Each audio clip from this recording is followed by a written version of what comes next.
The 30th of April 2024, Shane Ross and a wee bit on George Lee.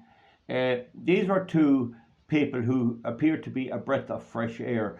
George Lee was an RTE journalist and he stood for election and he got a massive vote, something like 17,000 votes when he only needed about 7. He was going to do the devil and all. He went into the Dáil and he threw his hat at it because he was more woke, more left-wing, more stupid and more climate nonsense and windmill nonsense than the ones who were already there. And they saw him getting 17,000 votes, pushing his woke agenda, and they went a bit with him to try and gather up them votes. And then he threw it all there and went back to his safe, sheltered employment in Radio Television, which is different to here. Now, then there was Shane Ross, and he got something similar, about 16,500 votes, and he wrote a book complaining in particular about the appointment of the Irish judiciary and how the Irish judicial appointment system and legal system needs to be radically reformed, and I would agree with that. He became a minister and he settled for Minister for Transport. Why did he not look for the job of Junior Minister for Justice, where he could play and do what he promised? What took him into transport? There was not one word about transport in any of his election campaigns, and the people weren't in the least bit interested in it. They were interested in ending the corruption of Fianna Fáil, Fine Gael, Labour, People Before Puberty, Sinn Féin and the Greens. And they're still interested in that. They voted Brexit to do that. They voted against the referendums in Ireland to show their distaste for what's going on, and because, as I have rightly said, I'd just like to see the post of Shane Ross, because I have rightly said, by the way, it's the 30th of April 2024, so they voted against the referendums, but because there's a conspiracy led by the United States Democratic Party, the World Economic Forum, the woke green left mass migration agenda, when he got in there, he had to toe the line. He was as much for this as anybody else. Why didn't he insist on him having some say in the judicial appointments? No. Who did he go after? The motorist. The same crowd that the Greens go after. The same crowd that Fine Gael goes after. Fianna Fáil to some degree. Labour and them all. They always try and take away parking places. They always try and make it more difficult to get a licence, and they make more stringent testing of vehicles and all of the rest. They say they're concerned about road deaths. Well, there is no instruction. There's no advertisements on the television about how to do a roundabout turn. There's no refresher courses or courses that one could watch. There's no videos one could watch about driving or anything else. It's make it up as you go along. And as you know, what you learn for a test, you soon forget. Learning on the job is much better. In any event, he also went after the old farmer, going up the lane with a few bottles of stout after getting his pension, bringing the wife home, as Richie Kavanagh said, driving along in me little Volkswagen, the wife's tongue never stops wagging, and all the rest. That's who in the end he brought his wrath to bear on. I don't think the people who elected him and gave him all those votes were thinking of the farmer, particularly in the rural area. He is from South Dublin, North Wicklow, and has a €6 million home there. I don't think he's married. I think he's a single man, but that's nothing to do with me. He's the only politician who bought an electric car. I wonder how is that going. He's the only one, and them all pushing them. In any event, the Bowl Shane Ross didn't do much. He just failed. He failed as much as George Lee. He made life more difficult. He didn't do anything about improving the judiciary. The Irish judiciary were totally ignorant about European environmental law, and they had to be educated by people like myself and others taking judicial reviews to make them study it. Some of them did their best and tried to uphold it. Others refused. And there's still, the whole party of them refuses to obey Article 3.2 of the SEAA directive. You'll only get it enforced by going all the way to the European Court of Justice. So he's done absolutely nothing, even though the former Court of Justice of the European Union, Irish judge Hughes Dolan, Judge Dolan, said there is an unbelievable reluctance by Irish judges to abide and uphold the European Union law. What did Shane Ross do about that? Nothing. Zilch. Nothing. Nothing.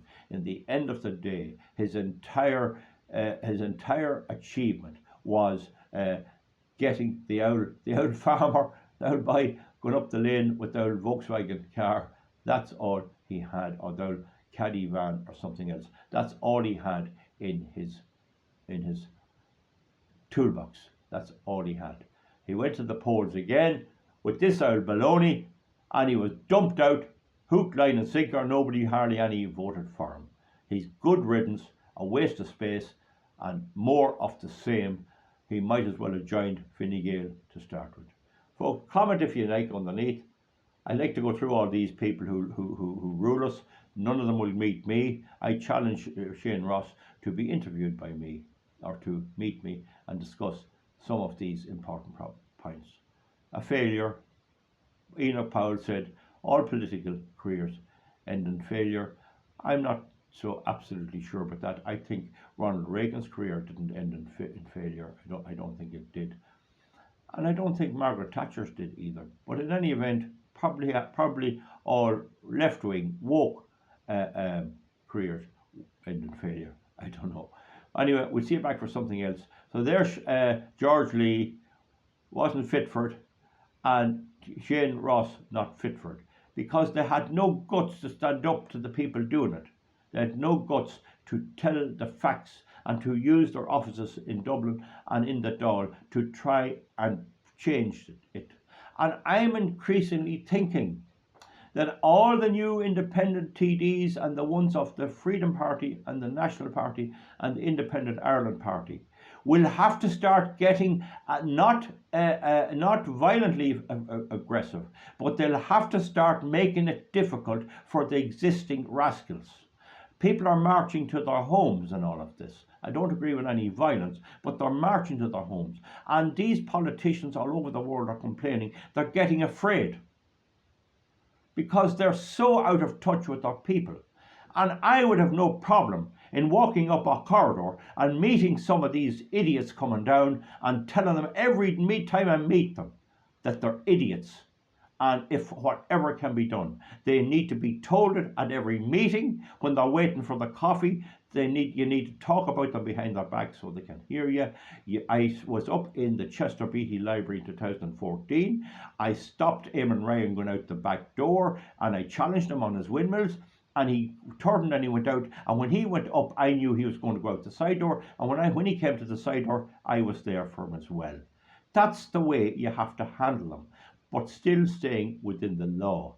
Being nice is not an option in the war for the preservation of the remains of our little country, Ireland.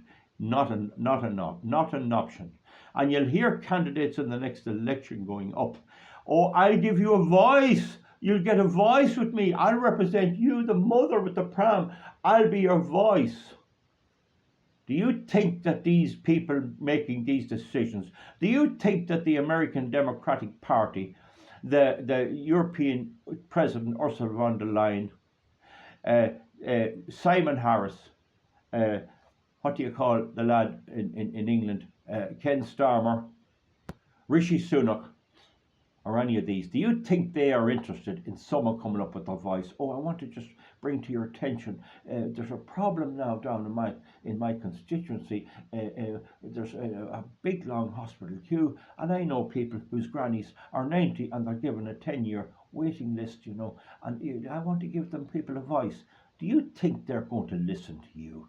Do you, anyone going up for election, think you're going to get anything by begging these crowd? Anyone, does anyone think that? Does anyone? You might as well go up to the Grand Orange Lodge on the Antrim Road in Belfast and suggest that they vote for a United Ireland or vote for Sinn Féin.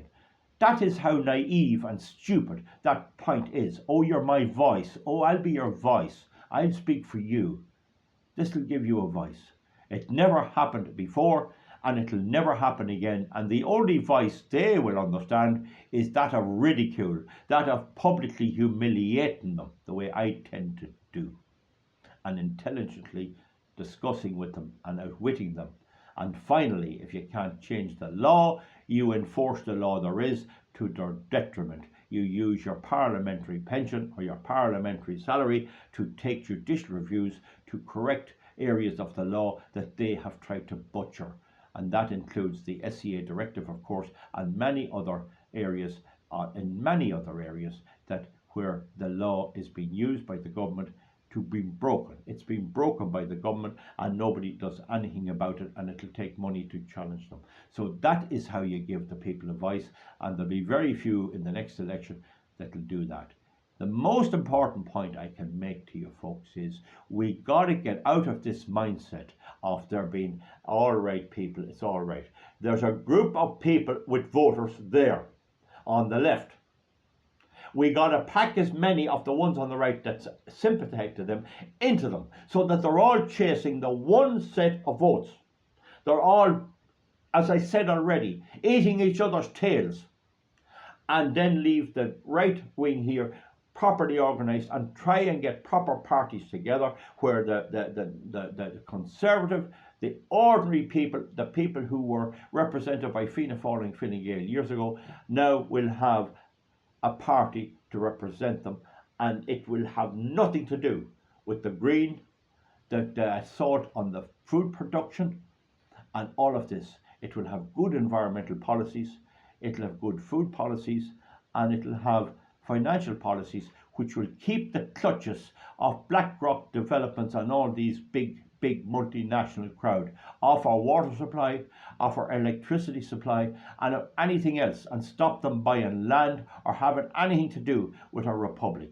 Because the work of the traditional governments, the existing government and the previous governments under Enda Kenny and all of them, is to gather up whatever is of value in the Republic of Ireland and hand it away to strangers, including migrants.